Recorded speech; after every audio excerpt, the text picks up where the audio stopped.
এবার অপর্ণাকে আর্যর ঘর থেকে বের করে দিল নকল রাজনন্দিনী। হ্যাঁ সুপ্রিয় দর্শক, চিরদিনই তুমি জামা ধারাবাহিকের আজকের পর্বে তো আমরা এরকমটা দেখতে পারবো। বিস্তারিত জানতে চাইলে এখনই ভিডিওটা একটি লাইক দিয়ে চ্যানেলটিকে সাবস্ক্রাইব করে একদম শেষ পর্যন্ত দেখতে থাকুন। চিরদিনই তুমি জামা ধারাবাহিকের আজকের পর্বে তো আমরা সবাই দেখতে পারবো যে আর্যর ঘরে আর্য অপর্ণাকে তার চোখের পানি মুছে দিতে দিতে বলতে থাকে যে আমাকে না তুমি একটু সময় দাও। আর তখন অপর্ণা বলেছে তারপর আর্য বলে যে তারপর আমরা নতুন জায়গায় যাব এবং নতুনভাবে সমস্ত কিছু শুরু করব, এই সমস্ত কিছু আমরা ছেড়ে দেব।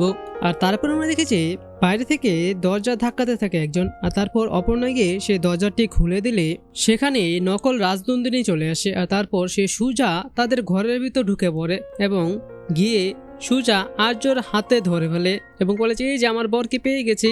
আর এটা দেখে তো অপর্ণা অনেক অবাক হয়ে যায়। আর তার কিছুক্ষণ পরে ওই নকল রাজনন্দিনী অপর্ণাকে যা করে ঘর থেকে বের করে দেয় একদম ধাক্কা দিয়ে, আর তারপর দরজাটিকে লাগিয়ে দেয়। আর তারপর সেই নকল রাজনন্দিনী আর্যর কাছে গিয়ে আর্যর হাত ধরে বলতে থাকে যে আমাকে ছেড়ে দিও না, আমাকে ছেড়ে দিও না প্লিজ। আর আর্য তখন বলে প্লিজ আপনি আমার থেকে দূরে সরে যান। আর অপর্ণা তো বাইরে দাঁড়িয়ে এই সমস্ত কিছু শুনতে পায় এবং দেখতে থাকে। তো সুপ্রিয় দর্শক, কি মনে হয় আপনাদের, আর্য আর অপর্ণা কি দুজনে মিলে প্রমাণ করতে পারবে যে এটা আসলে নকল রাজনন্দিনী আসল রাজনন্দিনী না?